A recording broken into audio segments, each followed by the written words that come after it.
Muito bem, voltando agora com o nosso bloco mais quente aqui do Araçatuba SA, com o Roberto e com o Rodrigo. Roberto, lá atrás você comentou, se não me engano, no primeiro bloco, que você falou, puxa vida, de manhã eu vou no empreendedor que está lá olhando o mercado, o mundo, como se fosse uma tragédia. E à tarde você, no outro negócio, você viu o cara investindo, crescendo.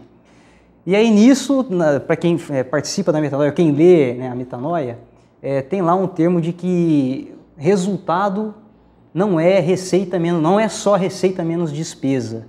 Resultado é outra coisa. Eu queria que você falasse um pouco mais sobre isso, porque na faculdade, na GV, você tem certeza que você aprendeu isso. Você também, né, Rodrigo? Ah, não, o lucro é isso, é receita menos despesa, eu tenho resultado, eu tenho lucro, ou não tenho lucro. E você vem com outras variáveis para compor o resultado. Fala um pouco mais sobre isso. Então, qual a diferença daquele empresário que de manhã vê a crise e daquele da tarde que ele vê prosperidade? A diferença está num olhar de escassez e num olhar de abundância. Quando você vai gerenciar a sua empresa em cima da equação receita menos despesa, você reduziu o seu mundo de atuação como administrador, como gerente. Por quê? Porque, nossa, você reduziu em duas variáveis. Eu tenho que cuidar das receitas e das despesas. Olha só, se você vai cuidar dessas duas variáveis, vai fazer o seu mundo ficar desse tamanho, vai pilotar duas variáveis, você só tem 4 coisas para fazer dentro dessas duas variáveis, 2 em cada uma. Na receita, você vai ter que melhorar preço ou volume. Bom, 2 coisas que você depende do mercado e do cliente. O cliente que vai te dizer se o preço é bom e o mercado é que vai te dizer se ele comporta aquele volume. Então aí você fala, bom, estou na mão do mercado. Então deixa eu ir para a segunda variável, que é a das despesas. As despesas abrem-se em 2, fixas e variáveis. E tudo que você vai ficar fazendo é corta aqui, corta ali, substitui o fornecedor, substitui a matéria-prima, substitui a mão de obra e você vai ficar nesse mundo reduzido da escassez. Eu não vi empresa prosperar cuidando dessa equação. Às vezes você resolve o seu problema por 90 dias, mas ele volta, porque o problema não está aí. Essa é uma visão restrita de gerenciamento e de negócio. Olha, agora se você olha o mundo com uma visão de abundância, a equação muda.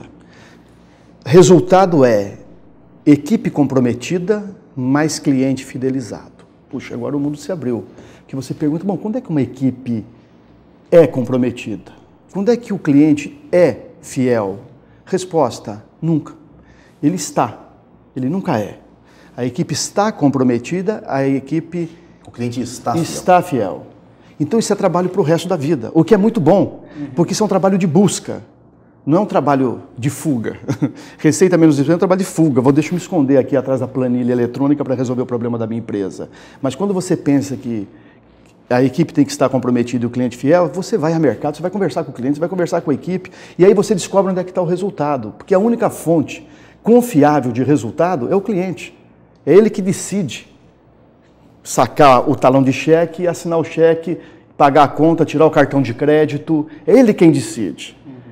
Mas ele decide a hora que tem um cara atendendo ele que também está muito ligado no que está fazendo. E está fazendo isso com bom gosto. Então aí é um outro tipo de... Bom, mas o Caíto fez uma pergunta não tão apimentada, viu, Caíto? Mas eu vou dar uma apimentada nessa pergunta agora. Não, vai, põe uma malagueta aí. Vou botar. É o seguinte, então o seu maior inimigo é o investidor na Bolsa, que não tem comprometimento nenhum, a não ser com resultado, lucro. O resultado financeiro. Resultado financeiro.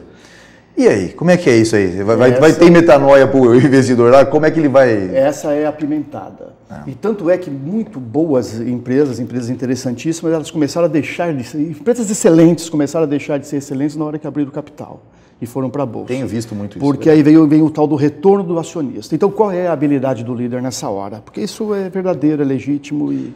eu acho até bom frisar isso aí, porque eu mesmo sou um apaixonado em ver o dia em que a minha empresa vai estar capital aberto na Bolsa. E de repente você está me dizendo assim, Rodrigo, não é por aí.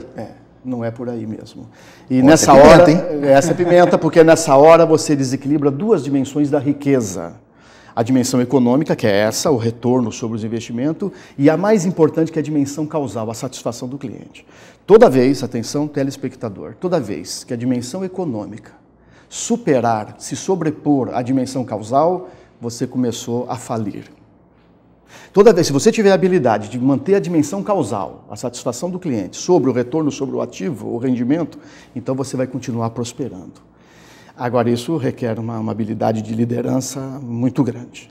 Então a pimenta foi jogada, é o seguinte, é seu inimigo. Esse cara que só está pensando em retorno, assim, seu inimigo no sentido, né? Não estou querendo dizer assim, não, você saiu lá. Não esquece que ele botou um pouco de sangue para circular no aparelho. Só brincar, mas a questão toda é a seguinte, né? O cara que está focado, que normalmente é um investidor na bolsa, ele só está focado no quê? No retorno. Dinheiro e tempo, dinheiro no tempo. Ele quer ganhar o máximo, ele nem sabe se a empresa lá usa trabalho escravo, não. O negócio dele é, esse cara não é um metanoico, nem nunca será.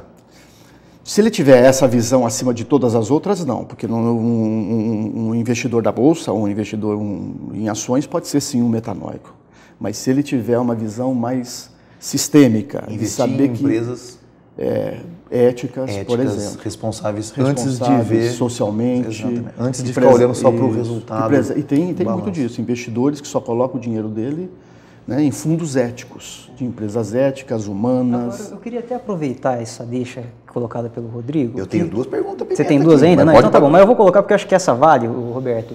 Que eu me lembro, se não me engano, foi até conversando com o Silvio, que é um colega lá da Metanoia, e que ele mostrou um gráfico, mostrou um dado de que as empresas que são consideradas as melhores para se trabalhar, por exemplo, né, vamos considerar que essas são empresas humanas também, ou essas empresas que estão no primeiro mercado, né, da Bolsa de Valores, por exemplo, que tem transparência, governança corporativa e por aí vai, também são aquelas que dão mais retorno.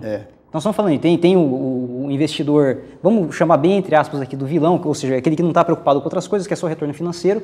No entanto, quer dizer, as empresas eu estou percebendo um movimento sim das empresas se preocuparem mais com essas questões éticas, humanas, lógico, sem deixar a questão do lucro.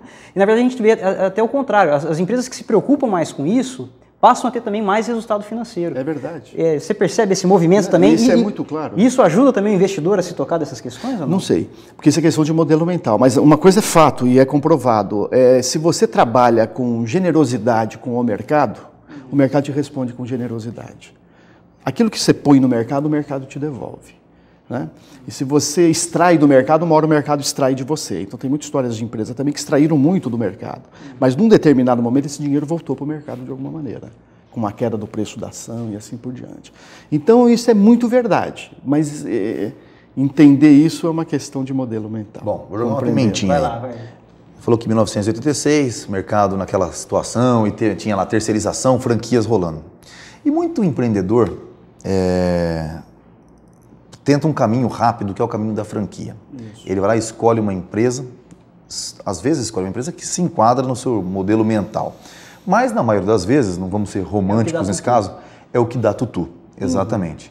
Franquia também é uma erva daninha pro pensamento metanoico, quando pensado dessa maneira, pensando assim nesse caso, que o pessoal só pensa em retorno, o empreendedor fala, bom, vou virar empreendedor.